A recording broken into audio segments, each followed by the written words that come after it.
เรื่องของสุเมธดาบส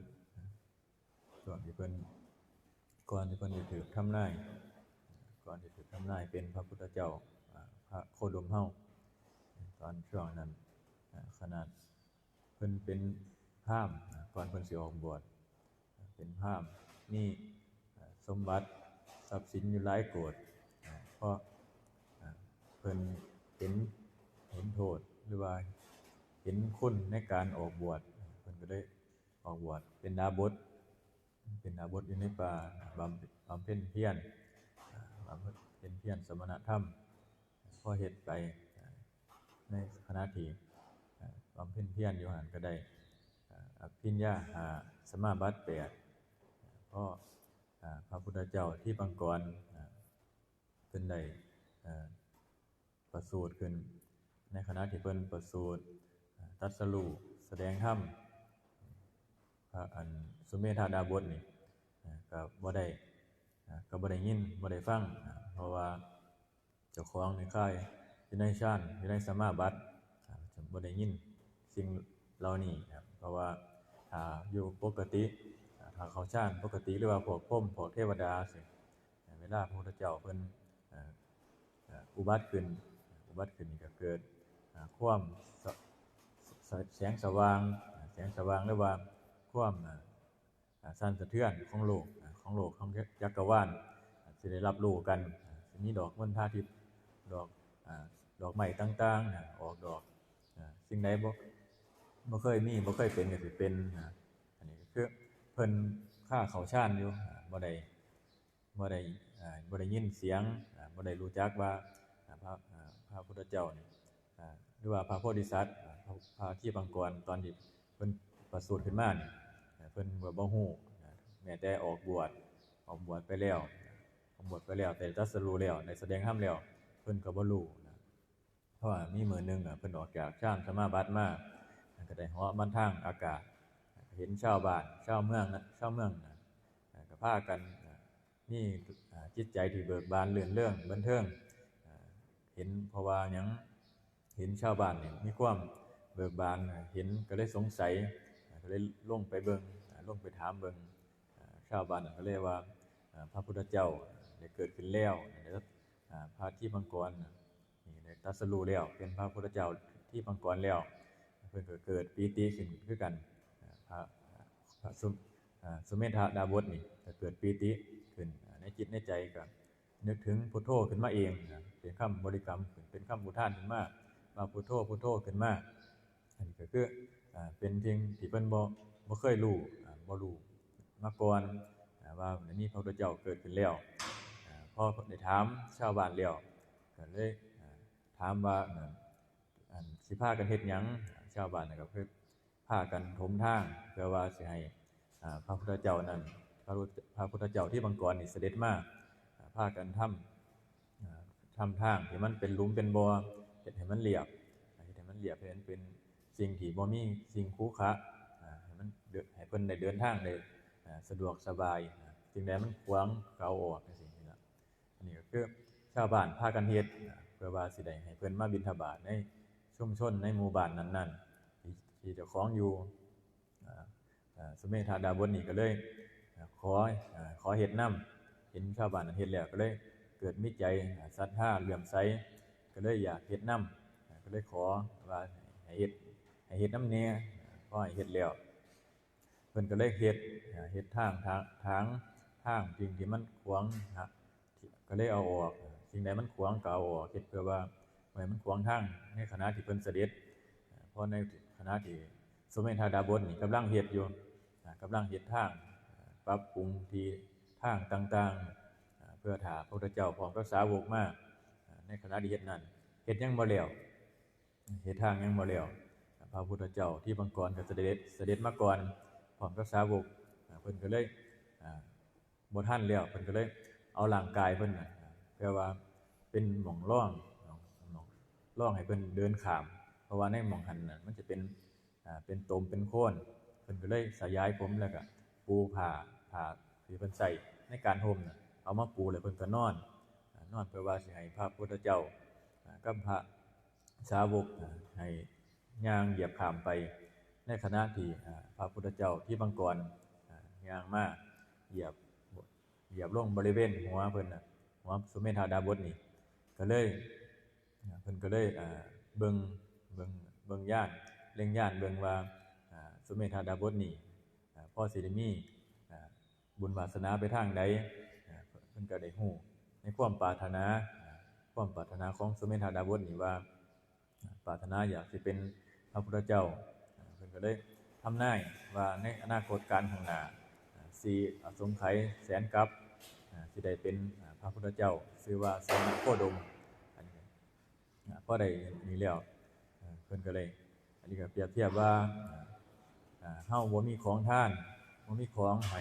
ทานบ่มีทรัพย์สมบัติก็เฮาก็เพิ่นก็ยังเอาร่างกายมันเป็นทานมาเป็นกำลังให้พระพุทธเจ้าเพิ่นได้เหยียบหรือว่าให้พระสาวกเป็นที่เดินให้เพิ่นเดินข้ามเพื่อว่าบ่ให้เปื้อนโคลนเปื้อนขี้ตมต่างๆจังซี่อันนี้ก็คือเป็นการทานโดยร่างกายโดยกำลังแรงกายอันนี้เป็นส่วนหนึ่งเพราะว่าบางคนอาจจะบ่มีวัตถุในการบ่มีปัจจัยเข้าของในการให้ทานก็อาศัยกำลังแรงกายก็ทำได้เหมือนกันบ่แม่นว่าสิเอาแต่วัตถุบ่แม่นว่าสิเอาแต่ปัจจัยอันนี้ก็เป็นส่วนหนึ่งปัจจัยก็เป็นส่วนหนึ่งตามกำลังผู้ที่มีการให้ทานก็อันนี้ก็คือความฉลาดในการทำบุญในการทำกุศลเพราะว่าเพิ่นออกบวชมาแล้วสมเด็จพระดาบสนี่ออกบวชมาแล้วสละออกเบิดทุกอย่างแล้วบ่มีหยังบ้านเรือนก็บ่มีทรัพย์สมบัติปัจจัยต่างๆก็บ่มีอยู่หาเก็บผลหมากรากไม้ที่มันโลนบ่ได้ไปเด็ดกินหาเก็บตั้งแต่สิ่งที่มันโลนเพื่อว่าสิได้กินเพื่อประทังชีวิตอันนี้คือกันเฮาการให้ทำบุญให้ทานก็บ่แม่นว่าสิเอาตั้งแต่เพื่อว่าเฮ็ดเพื่อว่าให้อวดคนอื่นว่าเจ้าของมีหรือว่าผู้มีก็เฮ็ดตามกำลังจังซี่บ่ให้เฮ็ดให้มันถูกเจ้าของเฮ็ดเพื่อว่าให้มันได้เห็นให้มันเป็นบุญเป็นกุศลจริงๆบ่แม่นว่าเฮ็ดเพื่ออวดคนอื่นส่วนมากเฮาสิได้เห็นการเฮ็ดบางคนว่ามีเฮ็ดเพื่ออวดว่าเจ้าของมีแต่จริงๆแล้วเจ้าของกลับเป็นทุกข์ภายหลังเพราะว่าบ่มีความฉลาดในการให้ทานการทำบุญกุศลต่างๆถ้าเฮาฉลาดในการเฮ็ดเห็นคนอื่นเฮ็ดสิ่งของต่างๆสิก็อาศัยกำลังแรงกายถ้าเฮาบ่มีข้าวของเงินทองจังซี่ก็เอากำลังแรงกายของเฮาเข้าไปเฮ็ดก็เป็นบุญเหมือนกันเป็นการสละกำลังแรงกายส่วนหนึ่งอันนี้ก็เป็นบุญเหมือนกันบ่แม่นว่าสิเอาตั้งแต่ทานศีลภาวนาจังซี่อันนี้ก็เป็นหลักในการกระทำแต่ว่าร่างกายของเฮาสามารถเฮ็ดเป็นทานก็ได้เหมือนกันเอาไปทำซอยเหลือต่างๆสาธารณะกุศลบ้างจังซี่นี่ก็คือเป็นร่างกายในการใช้ร่างกายบ่แม่นว่าใช้ตั้งแต่ปัจจัยแต่ว่าขาดความฉลาดในการทำบุญในการทำกุศลถ้าเฮามีความฉลาดเห็นคนอื่นเฮ็ดเฮาก็ไปจับไปหยิบไปนี่ซอยกันก็เป็นบุญเหมือนกันหรือว่าเป็นการอนุโมทนาจังซี่เห็นคนอื่นเฮ็ดสิ่งที่มันเป็นบุญเป็นกุศลบ่ไปทำลายเบียดเบียนคนอื่นจังซี่เฮาก็กล่าวคำอนุโมทนานำเขายินดีนำเขาในที่เขากระทำว่ามันเป็นความดีจังซี่อันนี้ก็เป็นบุญเหมือนกันบุญก็คือความสงบเย็นในจิตในใจของเฮาบ่เร่าร้อนอันนี้คือคำว่าบุญพอมันบุญมันเกิดขึ้นเวลาเฮ็ดหยังมันก็คิดไปในทางที่ดีคิดไปในทางที่บวกบ่คิดไปในทางที่ลบทางที่ลบก็คือทางอกุศลมันสิบ่คิดไปมันสิคิดตั้งแต่ทางที่เป็นกุศลเป็นบุญเป็นกุศลพอคิดเป็นแล้วจิตใจเฮามันก็สงบเย็นขึ้นมาเกิดความปีติเบิกบานขึ้นมาในจิตในใจของเฮาสิ่งเหล่านี้ก็เป็นบุญเกิดขึ้นแล้วเหมือนว่าไปหาเฮ็ดบุญกุศลต่างๆจังซี่คิดว่าหม้องใดว่ามีบุญมีงานก็พากันไปแต่ว่ามีแต่ความเร่าร้อนในจิตในใจมีแต่ความหวังว่าสิได้ผลของการทำมันเป็นถ้าเฮาหวังผลมันเป็นเหมือนเอาของไปแลกกันมันกับอานิสงส์ผลก็บ่หลายแต่ว่าถ้าเฮ็ดโดยที่บ่ได้หวังผลมันสิเฮ็ดไปเพื่อช่วยเหลือสาธารณประโยชน์สาธารณกุศลมันก็เป็นบุญขึ้นมาในจิตในใจของเฮามันก็มีอานิสงส์หาประมาณบ่ได้สิ่งเหล่านี้ถ้าเฮาตั้งจิตไว้แนวนี้เพิ่นจึงว่าเฮ็ดด้วยความบ่อยากได้มันแฮ่งสิได้หลายที่หลวงพ่อเพิ่นว่าเวลาเฮ็ดหยังก็อย่าหวังผลในทานจังซี่ พิ่นจะมักบอกประจำถ้าเฮาบ่ว่าจะเป็นผลในทานหรือว่าจะเป็นผลในการรักษาศีลในการภาวนาคือกันถ้าเฮาหวังในผลเฮาก็สิบ่เห็นผลเห็นก็เห็นน้อยถ้าเฮาเฮ็ดโดยที่บ่หวังผลจังซี่มันก็สิเห็นผลหลายเพื่อเหมือนกับการภาวนาตอนที่ภาวนาใหม่ๆตอนบวชเข้ามาแรกๆบ่ได้หวังผลว่าสิเห็นสมาธิเห็นความสงบแบบใดเฮ็ดไปครูบาอาจารย์เพิ่นพาเฮ็ดไปก็นั่งไปซื่อๆแต่ว่าพอเฮ็ดไปแล้วสักมื้อนึงมันเกิดความสงบขึ้นมามันเห็นผลที่หาประมาณบ่ได้เป็นความสงบที่เฮาบ่เคยพอมาทั้งชีวิตเลยจังซี่เนี่ยมันก็เกิดความปีติเกิดความดีใจขึ้นมาว่านี่เป็นคือผลของการกระทำสมาธิหรือว่าการภาวนาจังซี่ของเฮา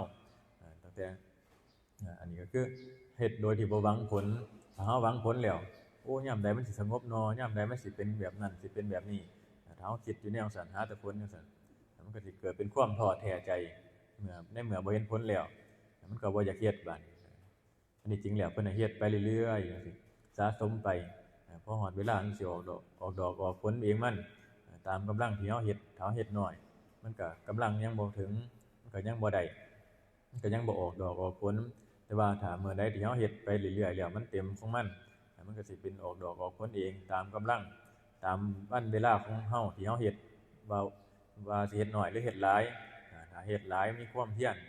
มันก็ได้เป็นเร็วก็ได้เห็นเร็ว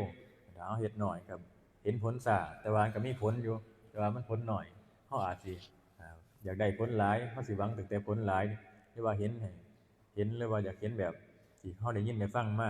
อยากเป็นคือเพิ่นอยากได้คือเพิ่นจังซี่มันก็สิเป็นความอยากเข้ามาบาดพอเวลาเฮ็ดมันก็บ่ได้พอบ่ได้แล้วก็เกิดความท้อแท้ใจขึ้นมาเพราะฉะนั้นเพิ่นจึงว่า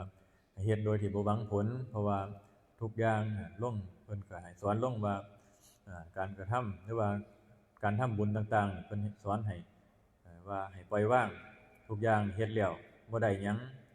สุดท้ายแล้วบ่ได้หยังแม้แต่บุญแต่บาปก็บ่ได้ทานศีลภาวนาเฮ็ดไปสุดท้ายแล้วก็บ่ได้อันนี้คือจุดสูงสุดของมันเพิ่นให้สละออกเบิดเพิ่นบ่ได้ให้ยึดถือเอาแม้แต่บุญหรือว่าบาปหรือว่าสิ่งที่เป็นกุศลหรืออกุศลจังซี่เพิ่นก็บ่ได้ถือเอาจังซี่นี่ล่ะแต่ว่าสุดท้ายแล้วก็ต้องวางสิ่งเหล่านี้บ่ให้ยึดถือเอาแต่ว่าการอาศัยสิ่งเหล่านี้เป็นทางเดินในการทำเพื่อว่าจะให้ถึงจุดสูงสุดก็คือความพ้นทุกข์นั่นล่ะก็ตัวนี้ก็อาศัยสิ่งเหล่านี้ทานศีลภาวนาเป็นทางเดินเพื่อว่าจะให้ถึงพระนิพพานที่เฮาเฮ็ดกันมาอยู่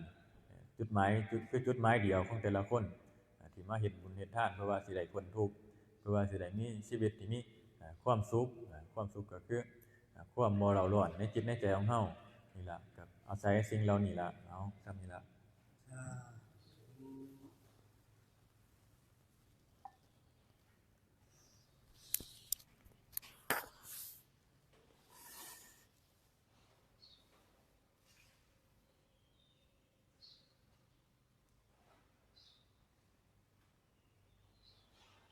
ยะถาวาริวหาปุราปาริปุเรนติสากาลังเอวะเมวะอิโตทินังเปตานังอุปกปปติอิจิตังปฏิตังตุมหังคิปะเมวะสมิชันตุสัพเพปุเรนตุสังกัปปะจันโทปนะระโสยะถามณิโชติระโสยะถาสัพพิติโยวิวัชชันตุสัพพะโรโควินัสตุมาเตภวัตวันตรายโยสุขีติกายุโกภวะอภิวาทนาสิริสานิจังวุฒาปัจจายโนจัตตารุธรรมวันทันติอายุวันโนสุขังภลังภวตุสัพพมังคลังรักขันตุสัพพเทวตาสัพพพุทธานุภาเวนะสดาสุนิภวันตุเตภวตุสัพพมังคลังรักขันตุสัพพเทวตาสัพพธัมมานุภาเวนะสดาสุนิภวันตุเตภ ภาวะตุสัพพมังคลังรักขันตุสัพพเทวตาสัพพะสังฆานุภา